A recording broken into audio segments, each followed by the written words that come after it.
Season's greetings, viewers, and welcome back to the last video of 2022. We're in the depths of winter here, and a new year is just around the corner.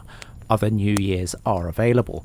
In this seasonal episode, we're looking at our final Oland card. Oh no, it's not. Oh yes, it is. It's the R7 250. So grab yourself a warm drink and settle into your favourite chair. I'm narrating this next to a roaring wood fire in my comfy dad chair, patiently waiting for the man with the big white beard, Gabe Newell, to come down the chimney and leave me a copy of Half-Life 3. Let's take a look at the R7 250. It's longer than our other Oland cards, but that doesn't mean it performs better. At least, that's what she said.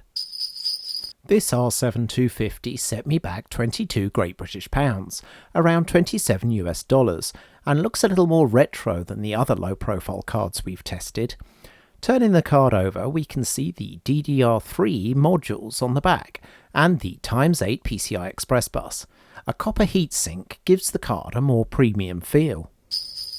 Checking the card in GPU-Z, we have the standard Oland XT shader count of 384, and a 128-bit memory bus. The memory bandwidth is 32GB a second, beaten only by the R5 430's 36.8GB a second. Where the R7 250 differs most in comparison to the other cards is the core clock speed, which at stock is 1050 MHz. We're downclocking this to 900 MHz to keep the comparison with the R5 340X. The DDR3 memory runs at 1000 MHz, the same as the R5 340X. The driver version we're using is 22.6.1, which is the last official release for GCN 1.0. As usual, Heaven 4.0 is our synthetic benchmark. Let's take a look at the scores. The R7 250 is the fastest Oland card in Heaven, with a score of 1328 and an average frame rate of 52.7 frames per second. The second fastest is the R5 430 with 1212 points and a frame rate of 48.1 frames per second. Both cards are using the same processor with the same clock speed, so I can only conclude that the R7 250 performs better because of the wider 128-bit memory bus, despite the R5 430 having faster GDDR5 memory. Its narrow 64-bit memory bus must limit its performance. Some people say it's the best in the series. It's Assassin's Creed 2 from 2009. As we've seen in previous videos, we've reached a plateau in performance with all Oland cards delivering very similar results. The R7 250 delivered an average frame rate of 59.2 FPS, the best 1% low at 44.1 FPS, and the worst 0.1% low at 23.2 FPS. This was due to some stuttering during gameplay, which persisted even during repeated runs. We'll swap out Assassin's Creed 2 with a title that has easy presets for low, medium and high settings, which will make for an easier comparison. 2011's Skyrim now. Maybe I'll get the enhanced edition, as I believe this is still a popular title. In Skyrim, the R7 250 performs identically to the R7 240. At these low settings, we're not seeing the benefit of the additional shaders on the R7 250. The R5 430 delivers a very similar average frame rate, but worse 1% and 0.1% lows. Again, I believe this is down to the narrow 64-bit memory bus on the R5 430. Battlefield 3 from 2011 now, and whoops, I can see the clock speed is back to 1050 MHz. I'm pretty sure I tabbed out and set it back to 900 MHz for the benchmark run, but let's take the results with a pinch of salt. Bearing in mind that the R7 250 could have been running at its stock clock speed, it produces the fastest average frame rate of 75.4 FPS, compared to the R7 240's 64.4 FPS, and the R5 430's 70 FPS. It also produces the best 1% lows at 51.6 FPS compared to the R7 240's 46 FPS and the R5 430's 40.3 FPS. Things get strange at the 0.1% lows, with the R7 240 delivering the best result at 30 frames per second, while the R7 250 delivers the worst at 18.5 FPS. The R7 250, at least the one I have, seems to have a greater variation in its frame timings compared to the other Oland cards. As I was worried I'd left the clock speed at 1050 MHz for this benchmark, and that may be the case as the R7 250's results seem a little high, I would have expected it to perform closer to the R7 240. Go, go, go! It's Counter-Strike Global Offensive from 2012. The R7 250 delivers a good experience in CSGO with frame rates mostly above 60 FPS, with some dips below. It even manages to get into triple figures. 2013's Batman Arkham Origins runs even better on the R7 250 than the R7 240. Yes, I checked the clock speed. Does Batman wear the same batsuit in all three of these games? In Arkham Origins, we saw that the R7 240's wider memory bus allowed it to deliver better performance than the R5 cards. And with a full shader set, the R7 250 delivers the best results yet.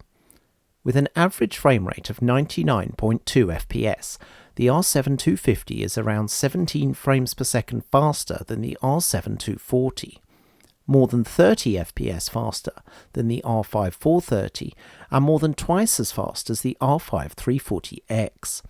The 1% results follow along these lines, with the R7 250 delivering 72.2 FPS, around 6 FPS faster than the R7 240's 65.9 FPS, around 25 FPS faster than the R5 430, and more than twice as fast as the R5 340X. The 0.1% lows show the R7 cards delivering similar results and being around twice as fast as the R5 cards. 2013's Bioshock Infinite now. We should be seeing a new Bioshock game in a year or two, so you might want to revisit Columbia before then.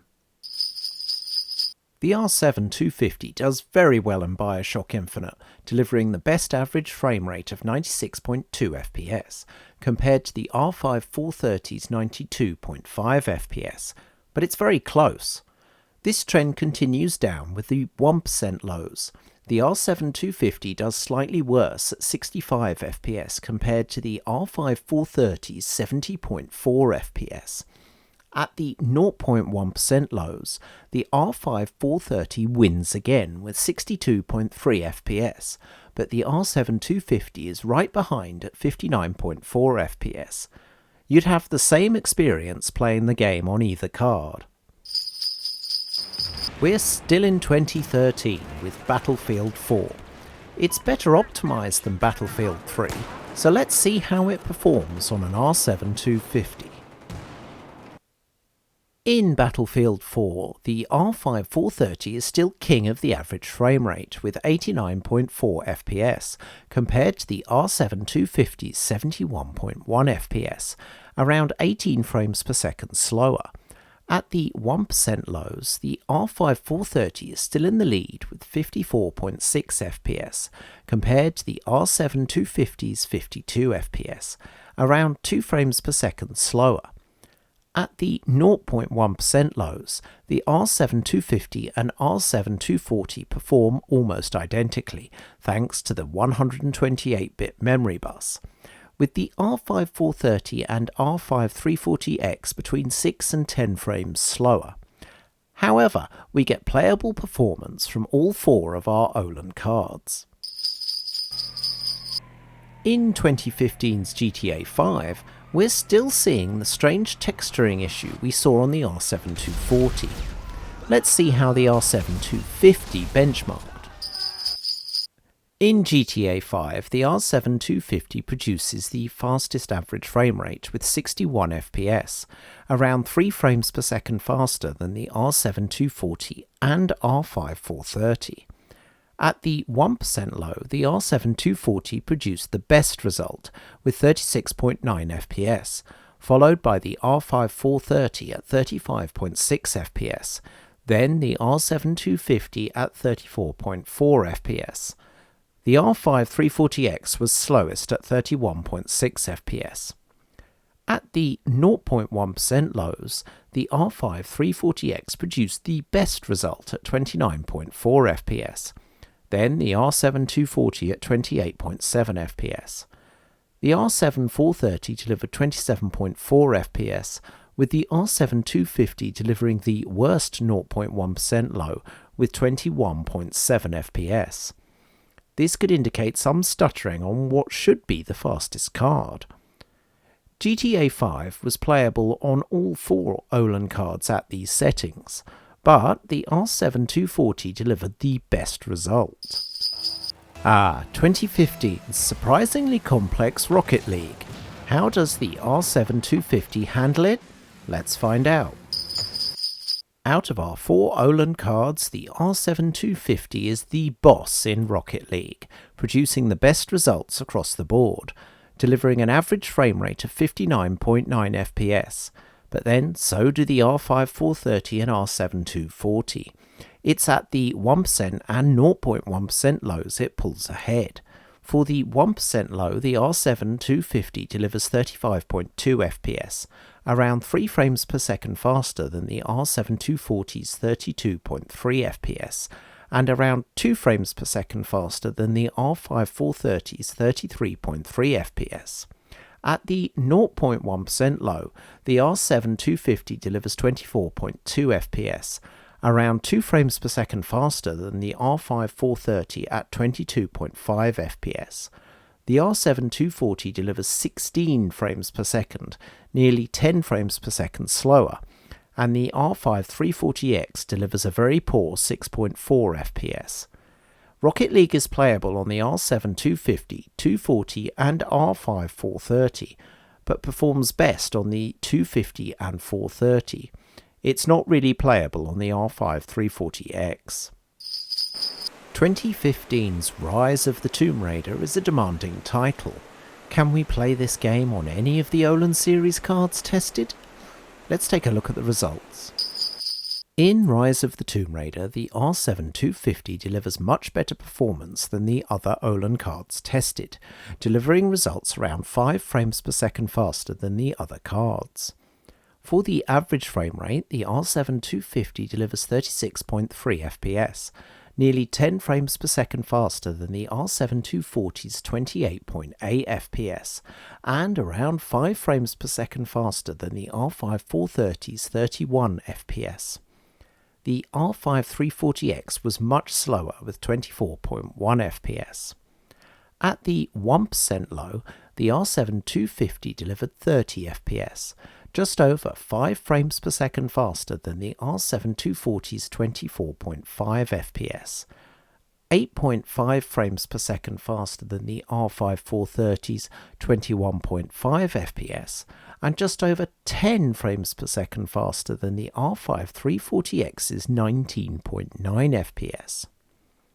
For the 0.1% lows, the R7 250 delivered 29.6 FPS, around 6 frames per second faster than the R7 240 at 23.7 FPS, 10 frames per second faster than the R5 430 at 19.5 FPS, and around 15 frames per second faster than the R5 340X.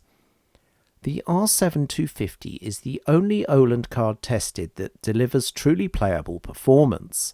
While you might be able to get by on the R7 240 and R5 430, the R5 340X falls too short of playable performance. It's 2015's The Witcher 3, and the R7 250 still isn't enough. But let's see the results. In The Witcher 3, the R7 250 delivers the best results across the board, but it's still not enough for truly playable performance. For the average frame rate, the R7 250 delivers 25.3 FPS, around 2 frames per second faster than the R5 430 at 23.9 FPS, and around 4 frames per second faster than the R7 240 at 21.8 FPS. It's over 10 frames per second faster than the R5 340X at 13.4 FPS. At the 1% low, the R7 250 delivers 18 FPS, around 2 frames per second faster than the R7 240 at 15.7 FPS, and around 3 frames per second faster than the R5 430. The R5 340X delivers 0.6 FPS, making the R7 250 around 17 frames per second faster. At the 0.1% low, the R7 250 delivers 16.7 FPS, around 3 frames per second faster than the R7 240 at 14.3 FPS, and 6 frames per second faster than the R5 430 at 10.8 FPS. Once again, the R5 340X delivered 0.6 FPS. If you want to play The Witcher 3, then you'll need to look for something a bit stronger than the Oland low-profile cards we've tested. 2016's Battlefield 1 now. We've been able to run it on all the other Oland low-profile cards, so let's see how the R7 250 does. In Battlefield 1, the R7 250 performs very similar to the R5 430. For the average frame rate, both cards deliver around 48 FPS, while the R7 240 delivers 39.8 FPS and the R5 340X 32.2 FPS. At the 1% low, the R5 430 performs better with 31.5 FPS compared to the R7 250's 27.2 FPS. The R7 240 delivers 21 FPS and the R5 340X 23.9 FPS. At the 0.1% lows, the R5 430 delivers the best result at 19 FPS, with the R7 250 close behind at 18.1 FPS, while the R7 240 delivers 14.6 FPS, the R5 340X drops right down to 1.4 FPS. The R7 250 and R5 430 deliver very similar performance, with the R7 240 not quite 20% slower. The R5 340X, as we can see from the 0.1% lows, will have some stuttering issues in this title. It's 2017's Fortnite now. Can you have a fun time with the R7 250 in Fortnite? Let's find out. In Fortnite, the R7 250 performs almost identically to the R5 430. All cards deliver an average frame rate of around 29.9 FPS, hitting the 30 frames per second cap. At the 1% low, the R5 430 delivers the best result at 20.9 FPS, with the R7 250 delivering 19.4 FPS. The R7 240 delivers 14.3 FPS, followed by the R5 340X in last place at 12.6 FPS. For the 0.1% lows, the R7 250 delivers 8 FPS, while the R5 430 delivers 7.7 FPS, the R7 240 7.1 FPS, and the R5 340X 4.6 FPS. Our final title of 2022 is Valorant. It runs on almost anything, so how does it run on an R7 250? There's no surprises in Valorant this time, with the R7 250 delivering great performance across the board. For the average frame rate, the R7 250 delivers 159.6 FPS, around 9 frames per second faster than the R7 240's 150.4 FPS, and around 15 frames per second faster than the R5 430's 144.8 FPS. The R5 340X is around 40 frames per second slower at 120.2 FPS. For the 1% lows, the R7 250 delivers 87.1 FPS, just under 5 frames per second faster than the R7 240 at 82.8 FPS, and nearly 30 frames per second faster than the R5 430. The R5 340X does well with a 1% low of 78 FPS.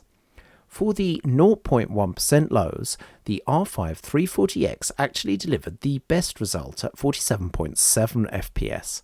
The R7 250 was second with 40.5 FPS, the R7 240 third with 36.5 FPS, and the R5 430 last with 31.8 FPS.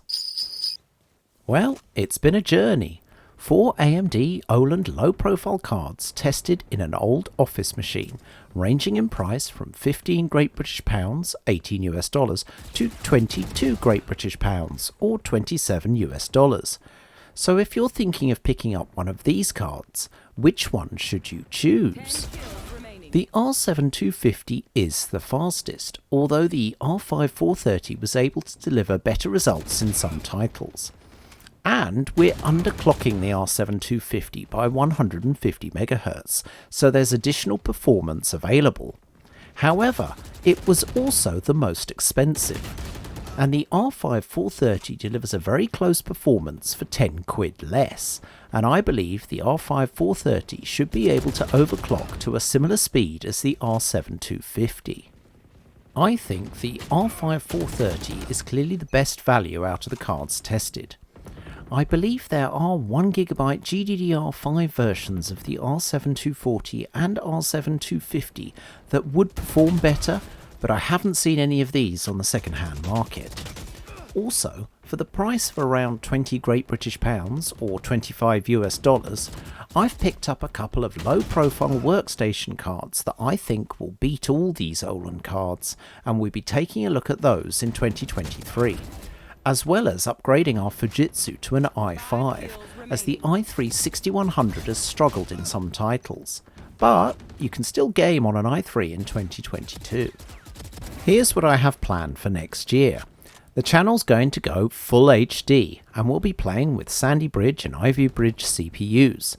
Are they still any use? We'll also be taking a look at loads more GPUs and trying to find the best budget graphics card. I have some predictions for next year. First gen Ryzen CPUs are already in our budget, as well as AM4 motherboards, but I think we'll see GPUs such as the GTX 970 and 4GB Polaris GPUs drop below 50 Great British Pounds.